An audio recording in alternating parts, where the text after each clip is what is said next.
be honest here. I'm a teacher, right? My job is to answer the same question a million times, to explain even something that's very simple that people should know. My job, I have to explain it to people. I have to be nice to them as I do it. And I love that. I love that journey. But in my personal life, I really don't have a lot of patience for people asking stupid questions, for people having me explain things that they should know. I don't do that in my personal life. Broadcasting live, going live like I'm now, is my personal life.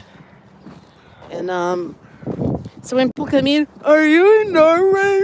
Are you in Trondheim? I'm like, you know that I'm in Norway. You know that I'm in Trondheim. Why are you asking?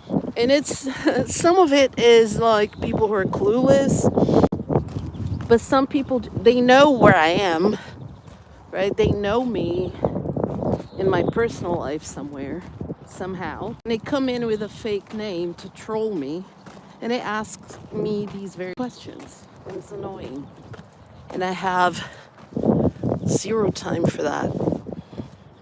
Zero time for that. So you can look at my bio and you can take a look at a couple of videos and you'll know where I live. You do a quick Google search, you'll know where I live. So I just wish people would ask other types of questions, not stupid questions. I have zero patience for that in my personal life. In my work life, the more questions people ask, the better, because I can make a difference. But I am not going to put up with certain behaviors in my personal life. And I have zero problems admitting that. So that's what it is. I used to actually block people from my other broadcasts. Here's the deal. When a lot of you all were a twinkle, is it twinkle? Yeah, twinkle in your mother's eye, before people were even born, I was already on what is called Twitch now. Twitch TV used to be Justin TV. Justin Han was a pioneer in this field. He used to broadcast live his entire life. Every day he walked around with a camera attached to his head. This was 2007, and then he opened up a platform for people to do the same. So somebody just came in, Kathy. We always do that as an actual person and not a troll. We'll see, time will tell. Justin Can had his own broadcasting platform for people to come in and share lives. And I did that. I did live casting. I did different types of live broadcasts where I sang songs in different languages. I did fashion shows. I did like bikini hauls, clothing hauls, and everyone thinks that those are things that Generation Alpha invented, Generation Z, or even younger millennials invented. But your girl here is a Generation Xer, born in 1972. And I was doing these things before they were a thing. Have Faith Swimgery was a beautiful bikini company by Jennifer Stano, or Jennifer Stano, depends on how you want to pronounce it, and Lily Galici. They're both reality TV personalities, but they're also designers. Jennifer Stano is a major entrepreneur and she's very creative. Every business endeavor that she associates herself with, every business endeavor that Jennifer Stano associates herself with is something successful and something that I will look into to see, because she never misses a mark. And I did bikini hauls with the bikinis from her company, Have Face Imagery. I remember doing a photo shoot in 2012 wearing one of her most iconic swims, the Desert Princess. And I did a professional photo shoot with that. And that was featured in the page that she had on Facebook back in 2012. People have, it's so funny because people are like, oh, you were a model, look at you, you're short, you're fat, you're old, you're ugly, you're black. I'm like, people don't tell you this, but their facial expressions say it all. Or they like make fun of you. Oh, so you're a model? I was on Calvin Klein. They're trying to make fun of me because they don't think any of it is true. But I am 53 years, 10 months, and a few days old. So these things, they don't bother me as they used to.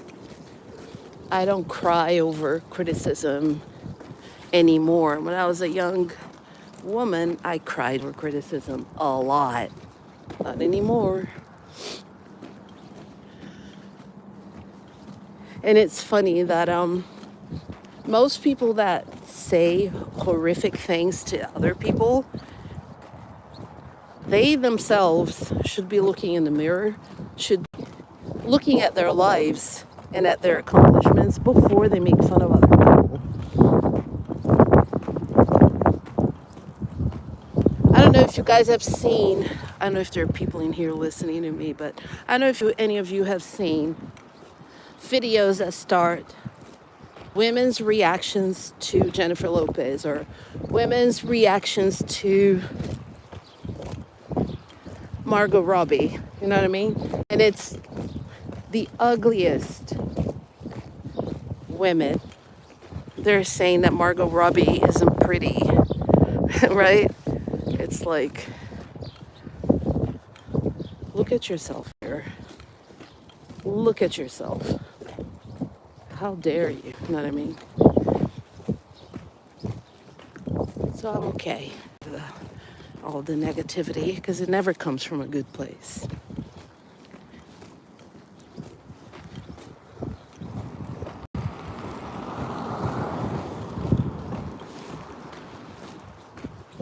Just want to go to the gym. And people are like, oh, you only did cardio. No, I actually do.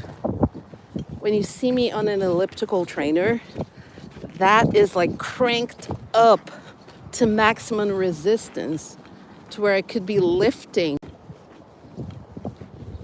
100 pounds with legs, with my arms, so it all comes down to how much resistance you put in an elliptical trainer or a bike. But I do some machines, like I like some of the machines. I was checking out Sam Sulik's training routines, and he had some very simple exercises, very down to earth, that anybody could do at the gym. I took some notes. People were laughing at me thinking, Sam Sulik, get real. Yeah, well, he is a big man. But if you do the same routines that he does with a lot less weight, and you do fewer repetitions, you can still work out, not be like he is. It takes a lot of dedication, possibly, call it? Guilty. I'm not into the whole muscly type, like not as a partner. My husband is a tall, skinny Norwegian, and I would have loved him if he were any other size. Doesn't matter to me. Met with racism. But here I go. I may or may not be, but I'm not gonna stop.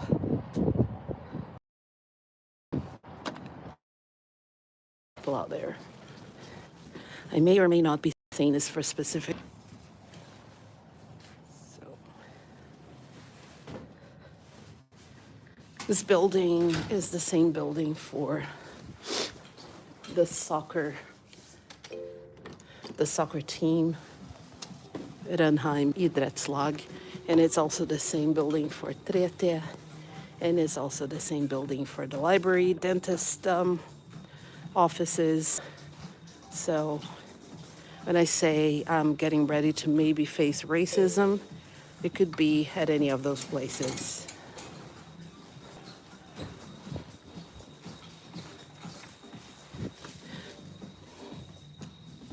It is unfortunate, a part of my life. And I have learned to live with it, even though it's not fantastic.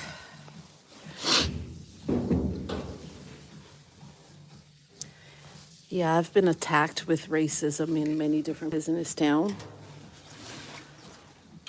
Unfortunately, for when it happens at a place that I like going to, and in my case, I need to go to that place. I need to be there. I have reasons why I need to be somewhere. So if people are racist to me there, it's a very unfortunate situation because I need to be there, right? So I can't not go there.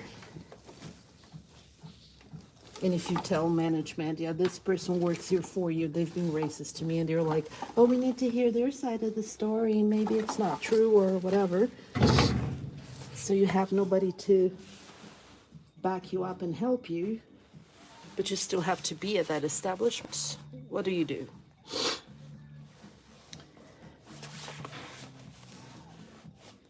So, yeah, I have complained at least half a dozen times. People will dismiss this type of complaint because unless you've lived through it, you're not going to know what racism really is. And people say, no, I'm not a racist. I have black friends. Okay, boo. That's enough then, right? It's enough. Now, how you treat people and how you see people being treated, if you don't say anything, you're aiding and abetting a racist behavior. But yeah, it's all good. I still got a few years to live on this earth, and I don't think it's going to change in my lifetime, unfortunately.